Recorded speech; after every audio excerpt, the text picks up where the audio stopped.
დღეს წარმოვიდგინეთ სასამართლოს ის კონკრეტული ფაქტები, რაც აღნიშნული სისხლის სამართლის, ასე ვთქვათ, ნგრევის საფუძველი უნდა იყოს. გამომძიებლების ურთიერთგამომრიცხავი ჩვენებებით სტომილება პატაკებში, უხეში დარღვევები ამოცნობის საგამოძიებო მოქმედებებში და გამქრალი ჰაბიტოსკოპიური ექსპერტიზა.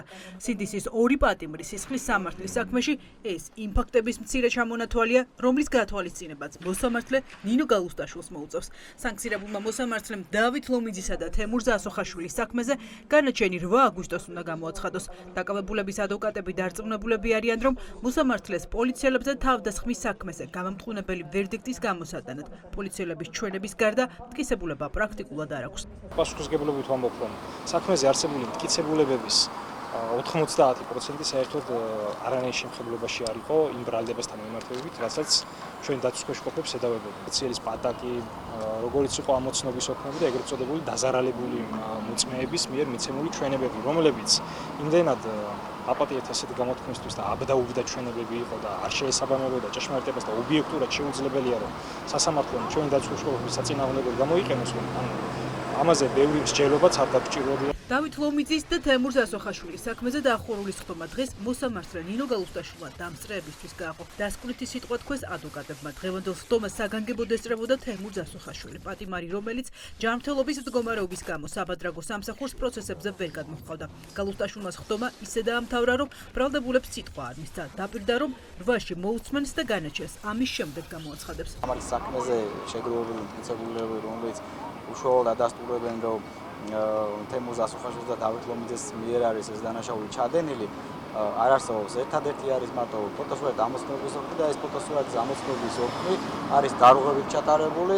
ამ ფოტოსურათზე წარდგენილია ფოტოსურათები, სადაც ეს უშუალოდ რომლებიც განიხილებიან, რომ დანაშაული პირები არიან წვერები წარდგენილი, ხოლო დანარჩენი სხვა პირები, რომლებიც არიან ამ ფოტოსურათებზე არიან დაპასული. და განაჩენს გამოუტანს ნინო გალუსტაშვილი გლდანის საპატიმროში გადაწყვეტილებას დაელოდება 26 წლის სინდისის პატიმარი დავით ხომერიკიც. მღვდლიშვილი დასკვნით სიტყვას 8 აგვისტოს იტყვის. სინდისის პატიმარს მოლოტოვის კოქტეილის სროლას ედავებიან, თუმცა პროკურატურამ სიტყვა ისე დაასრულა, რომ საქმეზე არც ჰაბიტოსკოპიური და არც ბიოლოგიური ექსპერტიზა არ წარმოადგინა. საქმეს მხოლოდ 3 პოლიციელი ჰყავს, რომლებიც ამტკიცებენ, რომ დაინახეს აქციაზე ათასობით ადამიანში 26 წლის ბიჭი, რომელსაც სავარაუდოდ უნდა ესროლა გარკვეული საგანი მათი მიმართულებით. საქმეში განსაკუთრებით მნიშვნელოვანი არის მტკიცებულებათა არარსებობის ფაქტორი, იმიტომ რომ საქმე დაფუძნებულია კანონის დარღვევით ჩატარებულ საგამოძიებო მოქმედებებზე და სრულჩვენებებზე პოლიციელების მიერ. ხაროდ, სამწუხაროდ ის სტანდარტი, რომელიც საქართველოს მართლმსაჯულებაში იყო დამკვიდრებული სისხლის სამართლებრივი განაჩენის დასადგომად, არის განადგურებული და დღეს პრაქტიკულად განსაკუთრებით პოლიტიკურ საქმეებზე, განსაკუთრებით იმ საქმეებზე, რომელიც ეხება სინდისის პატიმრებს, გადაწყვეტილებები მიიღება ძალიან მშრალად, ზერელედ სიღრმისეული დასაბუთების გარეშე. უვადოდ სათათბიროდ გასული 2 მოსამართლის ვერდიქტს უკვე ელოდება სინდისის 2 პატიმარი გიორგი ახობაძე და ანატოლი გიგაური. ჯობენ აჭყებიას და რომეო ტყეშელაშვილს განაჩენები ორშაბათს უნდა გამოეცხადებინათ, თუმცა გადადეს მოტივი არ უთქვამთ. თქვეს, რომ სათათბიროდ გავიდნენ დროდემდე უცნობია.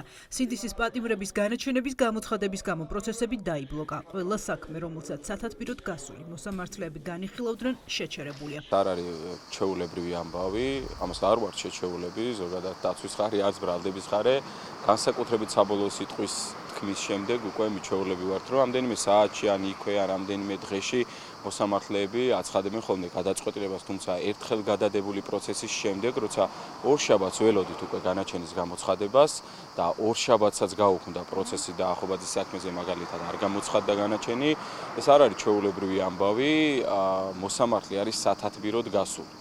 გარდა ამისა ჩვენ არ ვიცით არაფერი. რაც შეეხება კონკრეტულ ეჭვებს, ვარაუდებს, ძალიან ბევრი ეჭვი და ძალიან ბევრი ვარაუდი მაქვს. დასკვნით ეტაპზე გადავიდა მსახიობ ანდრო ჭიჭინაძის, ოვნისე ცხადაძის და კიდევ 9 დაკავებული საქმეც. ხვალ მტკიცებულებების გამოკვლევას ადვოკატები იწყებენ. მის საქმეზე გადაწყვეტილებას მომდევნო კვირაში ელოდება ნიკა კაციაც, ჟურნალისტი, რომელსაც უვადო მუხლით ედავებიან.